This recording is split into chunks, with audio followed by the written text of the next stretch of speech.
minutos damos la bienvenida al economista Augusto de la Torre. Él fue coordinador de una comisión interdisciplinaria para la elaboración de un proyecto de reformas del sistema de pensiones ecuatoriano. Comisión que funcionó y emitió su informe en el marco del gobierno de Guillermo Lasso y entregó su informe en las postrimerías de este gobierno. Economista de la Torre, reiteramos la bienvenida. Quisiera iniciar preguntándole su opinión sobre lo que pasó en la Asamblea Nacional. Quienes impulsaron este proyecto, Henry Yanes, entre otros, han exteriorizado su decepción y dicen que se deformó totalmente la propuesta. Él y sindicalistas ecuatorianos han dicho que se ha perdido una oportunidad de oro para introducir reformas a la ley del IES y del BIES con el propósito sobre todo de garantizar la sostenibilidad de los fondos en beneficio de todos sus afiliados y de todos los ecuatorianos. ¿Cuál es su opinión sobre este proceso que ha llegado a este punto culminante y que ahora irá a manos del presidente de la República? Muy buenos días, Gustavo, un placer estar acá. Mire, el proyecto que la ciudadanía a través del señor Yanes envió a la Asamblea nunca buscó la sostenibilidad del sistema de pensiones. Tenía dos objetivos y solamente dos.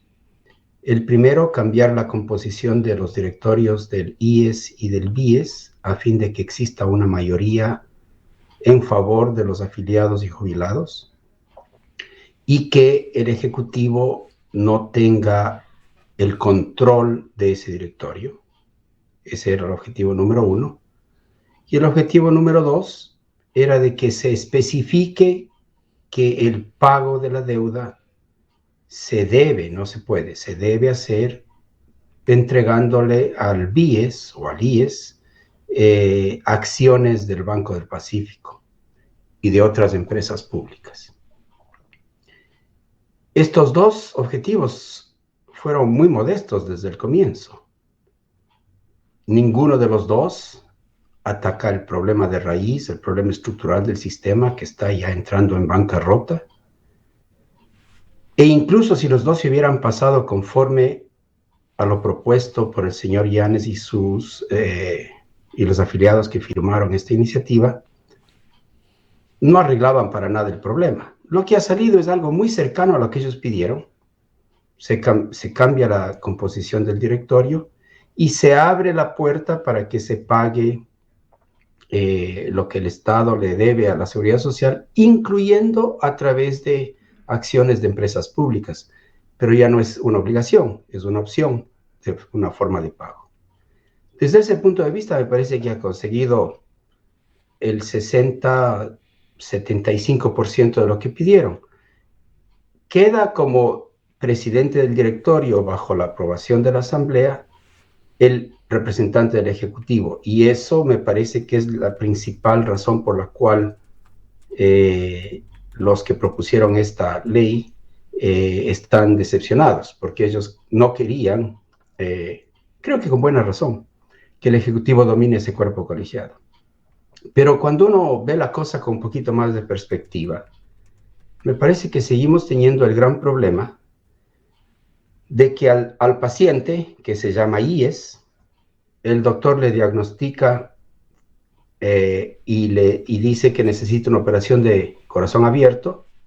El paciente va al hospital, que es la Asamblea, y la Asamblea le da una aspirina.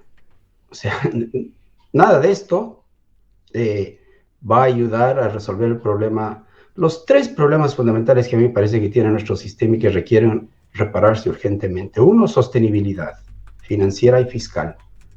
Dos, equidad. El sistema no es equitativo, debe ser más equitativo.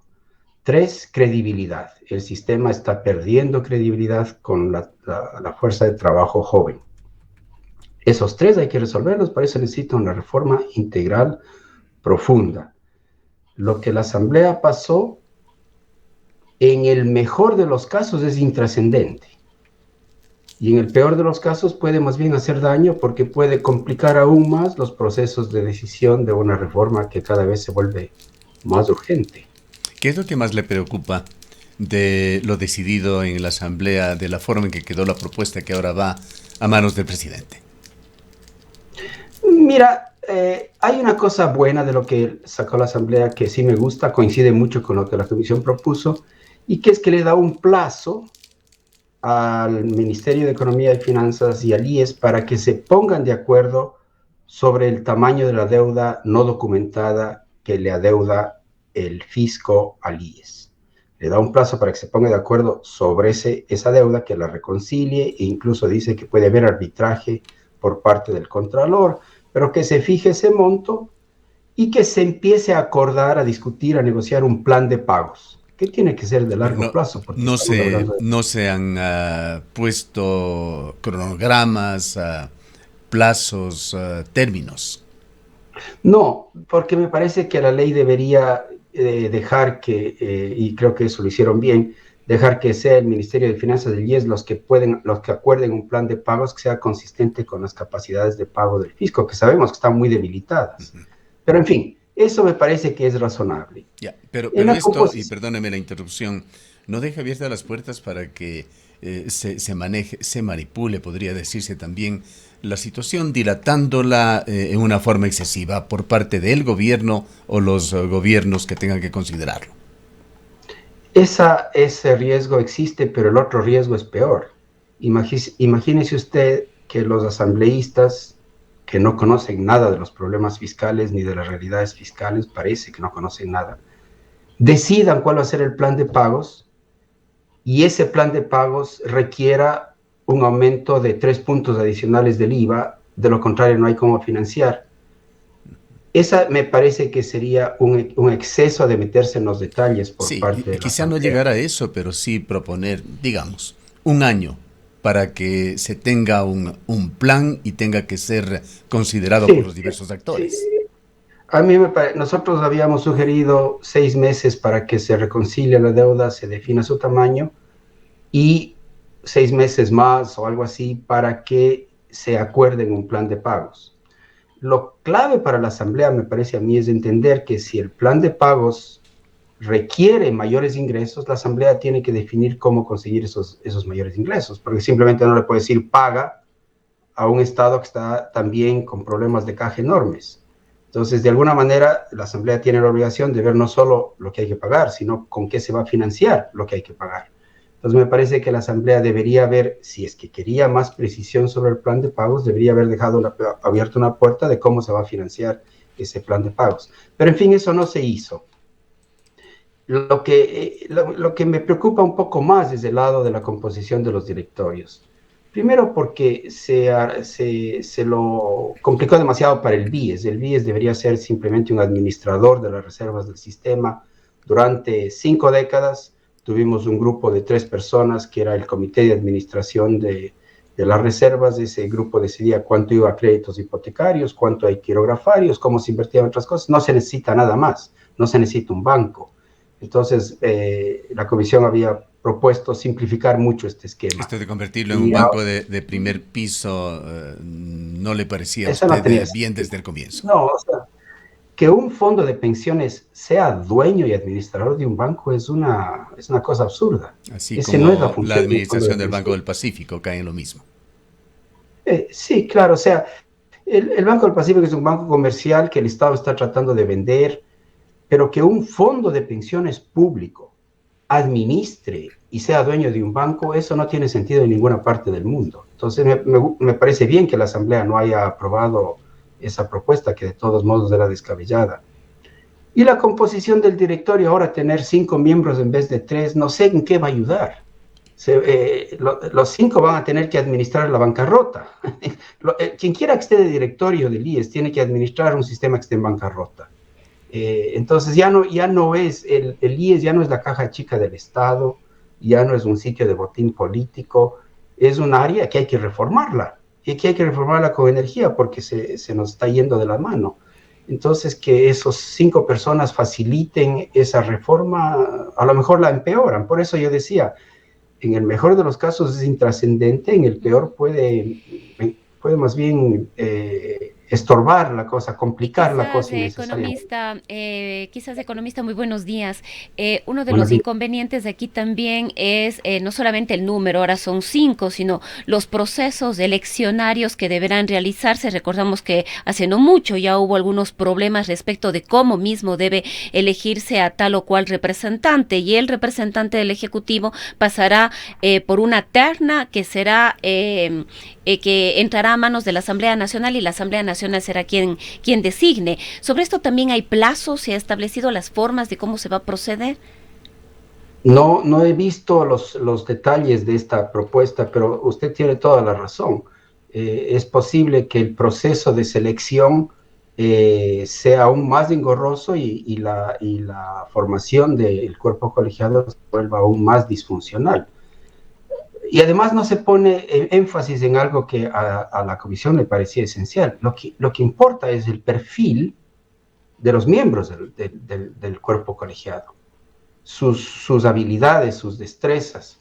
La comisión había sugerido en el lado de la gobernanza, que es uno de los temas de los tantos que la comisión trató, en el lado de la gobernanza la comisión había sugerido algo más radical, que era crear dos directorios dentro del IES, uno especializado en pensiones y otro especializado Salud. en salud, porque la naturaleza de los problemas son bien distintas y las experticias son distintas.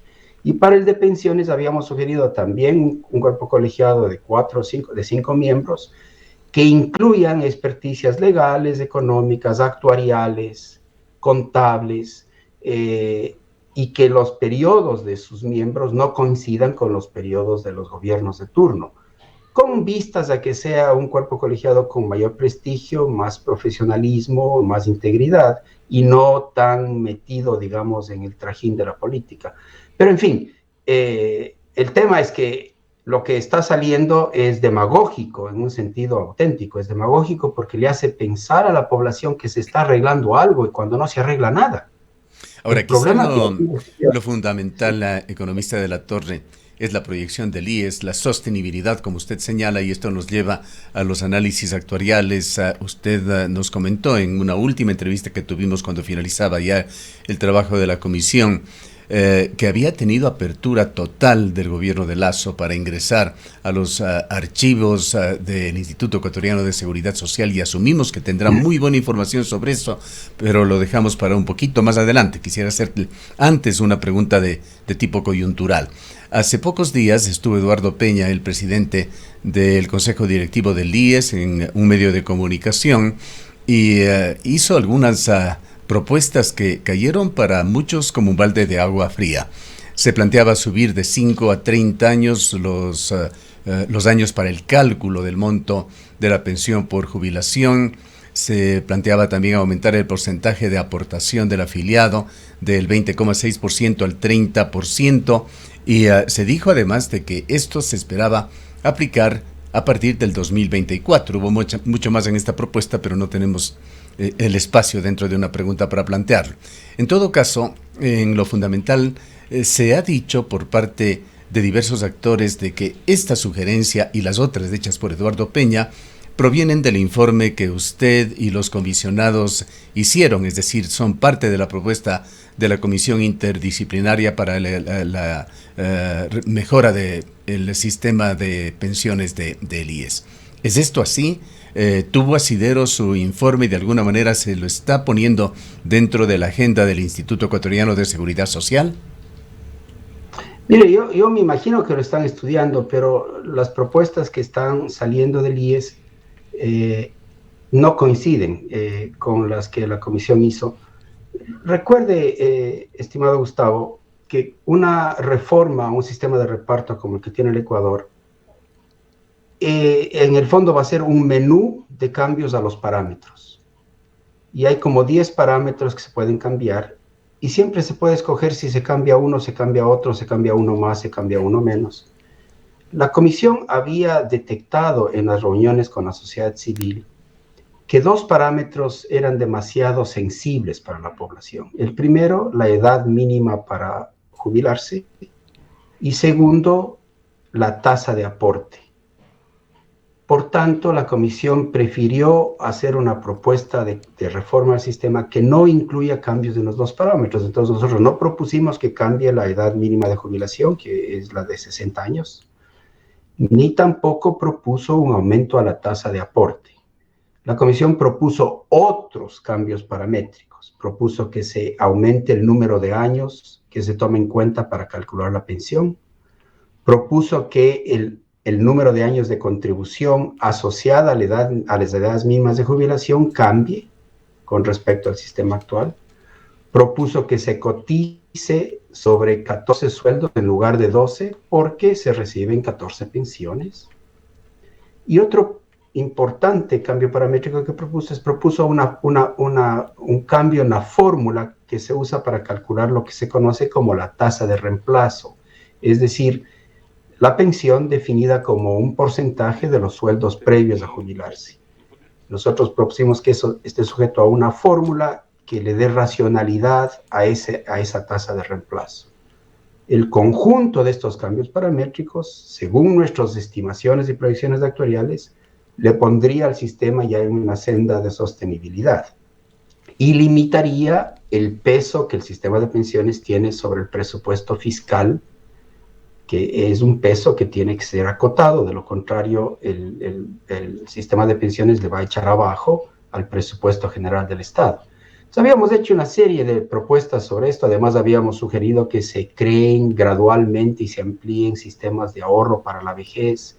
Habíamos propuesto ciertos cambios al sistema de cesantía, al seguro de desempleo. Lamentablemente, Gustavo, me parece que los ecuatorianos somos bastante vagos. Creo que muy pocos, contados con los dedos, han leído el informe de recomendaciones de la comisión, que es de 25 páginas. O sea, se puede leer en una sentada y peor, analizado, pensado o estudiado. Note usted en ese sentido que la propuesta del doctor Peña de subir la tasa de aporte en 10 puntos porcentuales no coincide con la que hizo la comisión. Se puede estudiar, se debe estudiar, es una opción. No coincide con lo que hizo la comisión, y lo que a mí personalmente me preocuparía de un aumento tan grande en la tasa de aporte es que eso tendría un efecto muy grande sobre la formalización del empleo, y más bien creo que expandiría la informalidad, porque con una tasa de aporte tan alta, tanto empleados como empleadores van a tener tendrían una enorme preferencia de mantenerse en la informalidad. Otro de los temas de economista que no se ha resuelto y que no se analizó tampoco, al parecer, de manera importante, es el tema de las prestaciones adicionales. Se habla de que cualquier prestación adicional a futuro deberá contar con el financiamiento debido, pero no se hizo un análisis de las prestaciones extras, digamos, que se incluyeron en la seguridad social y que tampoco tienen financiamiento. Así es, ese es un problema más agudo en el lado de salud. Recuerde que el IES tiene dos subsistemas principales, tiene más, tiene 5, pero los dos principales son pensiones, el IBM, invalidez, vejez y muerte, y el seguro de salud. E incluso ahí se pensaba, perdón la interrupción, economista, de que deberían ser dos distintos, que no deberían estar juntos, que el tema de salud debería ser tratado aparte del sistema de pensiones. Así es, y yo tengo esa convicción. Mire, le cuento a manera de anécdota que a mí me tocó ser parte de una comisión parecida en el Perú, una comisión de expertos internacionales, y nos pidieron que demos una opinión de cómo reformar el sistema de salud y de pensiones. Y al comienzo nos dimos cuenta que necesitábamos separarnos y tener dos comisiones, porque la temática de salud, desde el punto de vista de la política pública, es bien distinto técnicamente y desde el punto de vista de la política que la temática de pensiones. Por eso creíamos y creemos en la comisión que sería muy sano tener dos directorios al interior del IES, uno para salud y otro para pensiones. Los problemas de salud son más acuciantes, la gente irritan más a la población porque están cercanos a la vida diaria, no hay las medicinas, no puedo entrar, no puedo ir al hospital, etcétera, etcétera. El tamaño del peso fiscal del tema de salud es mucho menor que el peso fiscal del sistema de pensiones. El déficit anual de pensiones es de 2.700 millones de dólares. 2.700 es un montón de plata. El déficit anual del sistema de salud es de 800. Es menos dinero. pero es más apremiante desde el punto de vista de la percepción de la población. Los dos sistemas, ya no, ninguno de los dos es caja chica para el Estado, porque ahora en vez de ser caja chica para el Estado, le drenan recursos al presupuesto general del Estado. Esto no era el caso antes del 2020. Antes del 2019-20, el sistema de pensiones era superavitario y por eso se podía convertirse en caja chica del Estado, porque le sobraba plata. Pero ahora tiene 2.700 millones de dólares menos de lo que requiere para pagar pensiones. Economista de la Torre, permítame tomarnos unos pocos segundos y escuchar como base también para este análisis lo que dijo el actual presidente de la República en la segunda vuelta electoral sobre el IES. Primero, tenemos que ir y ponernos al día con el IES. Poco a poco ir haciendo un plan de pagos que reduzca la deuda con el IES. Es importantísimo. Número 2, devolverle liquidez al IES. Gobiernos pasados, y eso también lo pueden googlear, jóvenes, ¿qué hacían? Le vendían bonos del Estado o le entucaban bonos del Estado al Seguro Social, dejaban al Seguro Social con papeles y tocaban la liquidez de ese Seguro Social. Debemos de recomprar esos bonos y volver a darle liquidez al Seguro Social. En la pensión jubilar debemos usar el mismo concepto del salario básico unificado, que la mínima pensión sea el salario básico unificado para nuestros jubilados. Hoy en día, señores mayores, señores pues de 65, 70, 80 años, hacen filas 3, 4, 5 horas para poder obtener una pensión de 160, 180, 200 dólares. Los señores mayores también necesitan dinero para comer, para movilizarse, más dinero para medicinas, y es inhumano darles esos valores. La pensión mínima será el salario básico unificado. No tocar la edad. Creo, en eso estoy totalmente en desacuerdo con el gobierno del señor Lasso. Lo que sí debemos hacer es volver a un país más competitivo para la generación de empleo y que solo existan deducciones tributarias a la generación adicional de empleo y solo existan estas deducciones si es que el 31 de diciembre está al día el empleador con el Seguro Social, con el SRI y con el Ministerio de Trabajo. De esa manera incentivamos a las empresas a que estén al día y que podamos cumplir con las obligaciones en el día. Esto aparte de las declaraciones de Noboa en la segunda vuelta electoral. La pregunta es, ¿puede cumplir Noboa con su palabra? Las declaraciones de Eduardo Peña, a quien hacíamos alusión hace minutos, el presidente del Consejo Directivo, delegado del presidente, en sus propuestas dejaron la impresión de que el presidente había dado un giro bastante grande en cuanto a su visión sobre el IES, a lo que se tiene o puede hacer. Bueno, a ver, permítame empezar, Gustavo, sugiriendo que en este momento no es el momento para que el presidente Noboa proponga una reforma integral y estructural al IES. Tiene problemas más urgentes que atender, tiene toda esta interacción de la narcopolítica, el narcocrimen, metástasis y purga.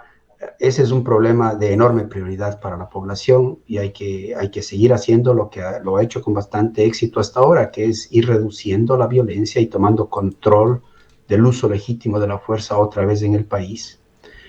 Tiene además un problema fiscal grande que ya empieza a resolverse a través del aumento del IVA y que ojalá termine siendo complementado por un plan de financiamiento internacional organizado en torno al acuerdo con el Fondo Monetario Internacional, porque ese dinero es vital. Si no nos vienen los desembolsos internacionales en montos grandes, para lo cual necesitamos un programa con el Fondo Monetario, no vamos a salir de nuestro predicamento fiscal. Entonces, creo que hay temas más prioritarios. Hay el tema de la consulta y el presidente tiene un periodo relativamente corto. Por ello, pienso que si pusiéramos en esa sopa una reforma integral al sistema de pensiones, lo haríamos mal, se politizaría, saldría mal. No me parece que es la prioridad. Entonces, me parece más bien que lo que hay que hacer es hay que preparar en los siguientes 6 meses, el directorio del IES debería hacer eso, dirigido por el Ejecutivo, preparar una reforma estructural integral que le dé sostenibilidad y equidad y credibilidad al sistema para que pueda ser enviada a la Asamblea, me parece a mí, hacia fines de este año o comienzos del próximo. En estas cosas no se puede improvisar. No tenemos ninguna propuesta de reforma de salud todavía. No ha habido ninguna comisión que yo sepa que haya pensado a fondo el problema enorme, importantísimo de un país que es el seguro de salud pública.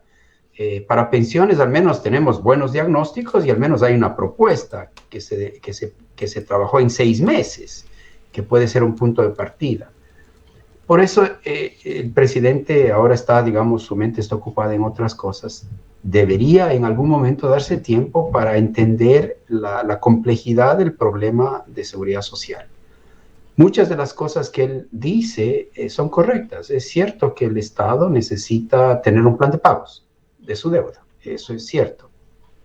Es cierto que en el pasado el Estado, como él dice usando sus palabras, le entucaba al IES bonos que ahora están en la cartera, en el portafolio del IBM, del fondo de pensiones, y que son ilíquidos, porque el fondo de pensiones, si quisiera vender esos bonos al mercado para tener recursos para pagar las jubilaciones, tendría que venderlos al mercado con un gran descuento, con un gran castigo. Entonces, en el presupuesto 2024, si no me equivoco, hay 6.800 millones de dólares de emisiones de bonos del Estado. Sí, y parte de eso se las va entregando al IES, pero claro, como el presidente nota, si el IES necesita liquidez, esos bonos no le dan liquidez. Entonces, entonces tenemos ese problema. Luego tenemos el problema de que el fisco se supone que en el año 24 le tiene que transferir el 40% de las pensiones, que son más o menos 2.400 millones de dólares. En el año 23 no lo pudo hacer y se atrasó en el pago del 40%. En el año 24 yo dudo mucho que haya recursos fiscales para hacer esa transferencia. Entonces va a haber nuevos atrasos. De la Torre, permítame nuevamente interrumpirle. Hay tantas cosas que tratar y el tiempo es muy corto. Vayamos a lo fundamental, a los análisis actuariales que usted y la comisión, contando con la mejor información posible, hicieron. Si no hay reformas adecuadas y oportunas, ¿cuándo vendrá el colapso? Que usted en su primera intervención esta mañana nos ha dicho ya ha comenzado.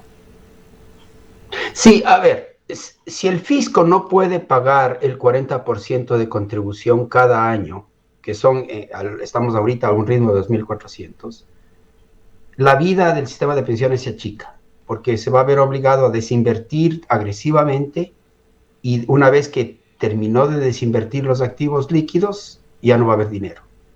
Entonces, la comisión había hecho una proyección de que tenía unos 4 años de vida, suponiendo que el fisco le iba a poder pagar la contribución del 40%. Ahora que yo observo que ya vamos 2 años, 23 y 24, en el que es muy difícil para el fisco hacer esa transferencia, me doy cuenta que la vida del sistema de pensiones se está achicando. Y entonces, si el fisco no consigue pagar ese 40%, pero no tiene los recursos para hacerlo, me parece que la vida se le acorta y tengo el temor de que ya en la mitad del año 2025, a fines del año 2025, ya empecemos a leer en la prensa que el IES no tiene los dólares para pagar las jubilaciones. Ese es mi temor. Por eso me parece tan importante que, con ayuda de estudios actuariales, tomando en cuenta las realidades demográficas de la población, propongamos una reforma integral que nos dé seguridad social para los siguientes 50 años. Y eso requiere darse cuenta que el sistema se hizo para una población joven con beneficios que no se calcularon apropiadamente. Bien, quisiera para finalizar, economista de la Torre, ir a otro tema, al presupuesto general del Estado. Imposible analizarlo en tan corto tiempo, pero quisiera ir concretamente a una preocupación que se la ha escuchado ya.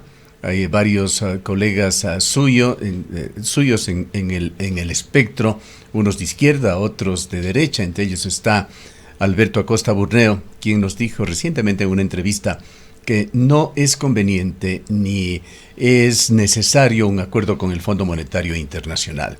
Y hay economistas que tienen sus versiones sobre este tema, entre ellos está Marco Flores, que señala una serie de condiciones muy delicadas que le vamos a poner en pantalla, que exigiría el Fondo Monetario Internacional en caso de llegarse a este acuerdo con Ecuador. Allí está también el tema del Instituto Ecuatoriano de Seguridad Social, con un plan de que tendrían que bajarse, en definitiva, el nivel de las pensiones en Ecuador.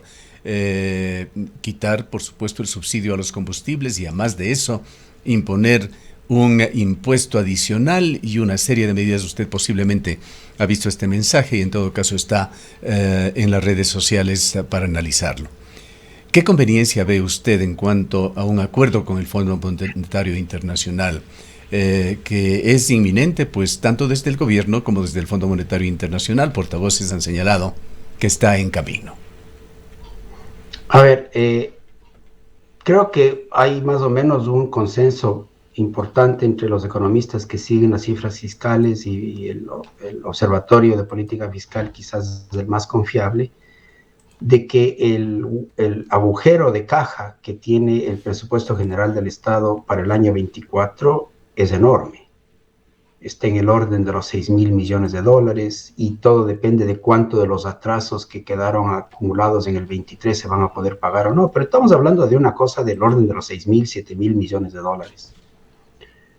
Ese agujero de caja, si no vamos al Fondo Monetario Internacional, nos tocaría a nosotros encontrar cómo lo llenamos, cómo lo financiamos. En cuyo caso, lo que hicimos en el IVA se quedaría muy corto. Las otras medidas que el presidente ha pedido para adelantar impuestos también se quedaría corto.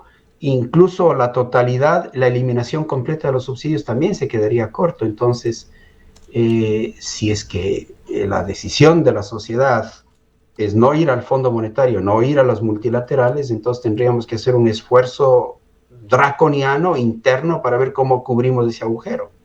Pero de hecho, si es que sí se va, hay condiciones que se impondrán. No se impondrá. El modo que hay que pensar es el siguiente. A mí me tocó trabajar en el Fondo Monetario y siempre veía que los programas que fallaban son aquellos programas en los que la población pensaba que yo voy a que me pongan, a que me hagan un examen de próstata, me torturen. Cuando el modo como hay que ver es, yo en mi país, con responsabilidad de la autoridad pública, tengo que hacer lo que tengo que hacer con o sin el fondo, porque eso es bueno para el país. Una vez que me doy cuenta que hay que hacer ciertas cosas que son buenas para el país, con o sin el Fondo Monetario, tengo la cara limpia para ir a esas instituciones y decir, mire, yo voy a hacer esto, porque creo que es bueno, pero necesito que usted me complemente mi esfuerzo doméstico con financiamiento, porque si no consigo el financiamiento, no tendría que ser un esfuerzo doméstico más fuerte. Por eso yo diría, si estos amigos que usted menciona, me gustaría que estén sentados en el puesto del ministro de Finanzas y que entonces digan, a ver, ¿cómo va a llenar esto? Lo que la gente no entiende es que si no conseguimos financiamiento internacional copioso, tendríamos que hacer ajustes más draconianos domésticamente para cubrir el agujero que tenemos, porque no tenemos acceso a los mercados de deuda normales para financiar nuestros déficits. Entonces, como no tenemos ese acceso, la única fuente de financiamiento que tenemos son los multilaterales. Si decidimos no ir a ellos, pues no nos vamos, pero en ese caso, ¿de dónde sacamos la plata? Quisiera preguntarle también, poniendo como antecedente que el flujo de caja es un grave problema para el gobierno ecuatoriano actualmente, que le quita y liquidez, debe prácticamente a todo el mundo el gobierno, y allí está de por medio también la pesada carga de servicio a la deuda externa que tiene Ecuador. La pregunta concreta es si es que un acuerdo con el Fondo Monetario Internacional resulta indispensable para lograr una reprogramación de la deuda. La carga que el Ecuador tiene en su deuda externa ya no es pesada, no es tan pesada. La composición de la deuda cambió, ahora la mayor parte de la deuda externa que el país tiene es hacia las entidades multilaterales y por tanto está compuesta de préstamos de larguísimo plazo. Con el Banco Mundial, por ejemplo, son préstamos a 30 años plazos y con tasas de interés muchísimo más bajas que las que tendríamos que pagar si fuésemos a endeudarnos en Wall Street. Entonces la deuda externa principalmente ahora está la composición de la deuda externa está orientada hacia las entidades multilaterales. La deuda externa con los privados, con los inversionistas de Wall Street, por así decirlo, es de más o menos 17 mil millones de dólares. Y sobre esa deuda que se renegoció en el año 2020, lo único que estamos pagando ahora son intereses. Las amortizaciones se pospusieron para un periodo de 40 años. Pero se dice, perdónenme nuevamente la interrupción, se dice que el Fondo Monetario Internacional, en el mejor de los casos, podría prestar a Ecuador montos de alrededor de 3.000, quizá 4.000 millones de dólares en el mejor de los casos, y que prácticamente todo esto tendría que ir para servicio de deuda, no para inversión. A ver, tendría que ir para cubrir el déficit. Recuerde usted que tenemos un déficit, tenemos un hueco entre los ingresos y los egresos y no tenemos plata para cubrir ese agujero. Entonces, cuando uno dice, necesito financiamiento, lo primero que se usa el financiamiento es primero para cubrir ese déficit. Luego, si hay más financiamiento, se puede aumentar más el gasto de inversión. Pero primero, el problema más acuciante que tenemos es que tenemos un agujero entre ingresos y gastos, que es el que hay que cubrir. El plan del gobierno, que me parece que es el único realista, es decir, a ver, yo tengo un hueco de 6.000, voy a cubrir a través de medidas internas de ingresos, entre ellas está el IVA, que es la más importante. A través de ellas va a cubrir la mitad de ese agujero. ¿De cuánto es el agujero, según sus cálculos? Del orden de los 6.000 a 7.000 millones de dólares, pero ya tenemos cubiertos unos 2.500 con las medidas que ya se han ido adoptando, incluyendo el aumento del IVA. Entonces, vamos a necesitar el resto, más o menos la mitad, va a tener que venir de desembolsos de afuera. Algo de eso, claro, el hueco, una parte del hueco es que hay que pagar intereses. Recuerde usted que el déficit no incluye amortizaciones. El modo como se define el déficit es ingresos menos egresos.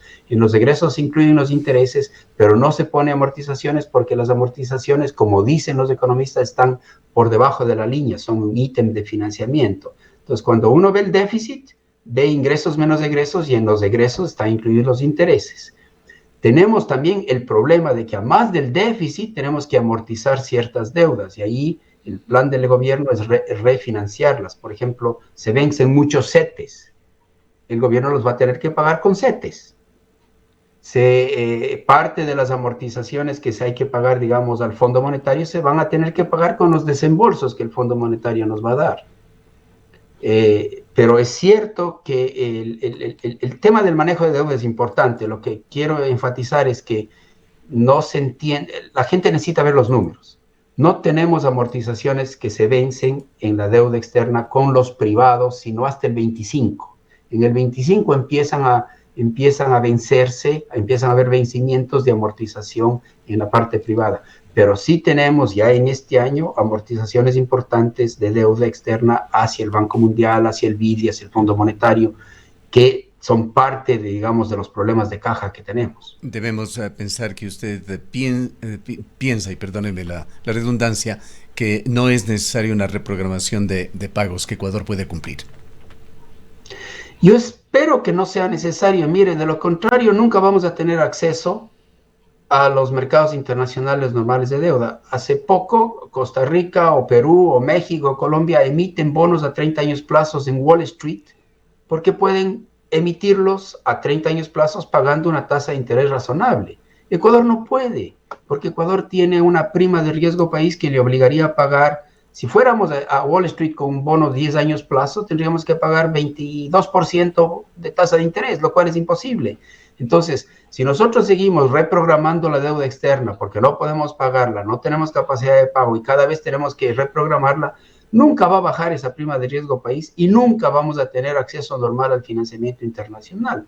O sea, algún día yo esperaría que este país nuestro se gradúe, sea un país más normal, como lo es Chile, México, Perú, de manera que pueda, cuando necesites, administrando responsablemente sus finanzas públicas, de vez en cuando se necesite endeudarse, que lo pueda hacer como un país normal, pues a una tasa de interés normal. El problema es que nuestro país, junto con Venezuela y Argentina, están excluidos de los mercados de financiamiento internacional normales. La única fuente de financiamiento externo que tenemos son las entidades multilaterales, de las cuales somos miembros, y como miembros tenemos derecho a pedir su ayuda bajo los estatutos de esas entidades. Bien. Le dejamos, economista de la Torre, en un minuto final por cualquier tema o aspecto que no haya podido expresar en este breve diálogo. Mire, yo creo que nuestro país necesita ir ordenando sus finanzas públicas, esa es la prioridad, y necesita enfrentar el problema de la narcoviolencia y del narcocrimen. Me parece que ahí están las prioridades, pero necesitamos al mismo tiempo, en paralelo, con paciencia, ir forjando reformas más estructurales que las necesitamos para el bienestar de la sociedad. Entonces, el país tiene desafíos enormes. Me apena mucho ver que muchos de mis colegas economistas lo simplifican de una manera que no tiene sentido, que no tiene base empírica ni lógica. Creo que tenemos que entender su complejidad, tener paciencia, tener esperanza y seguir trabajando en irlos resolviendo. Bien, muchísimas gracias por habernos acompañado. Muchas gracias, Gustavo. Un buen día. Igualmente, declaraciones del economista Augusto de la Torre, él es académico de la Universidad de Columbia, coordinador de la comisión interdisciplinaria que elaboró un proyecto de reformas al sistema de pensiones del Instituto Ecuatoriano de Seguridad Social. Son las 8:18. En mi futuro me veo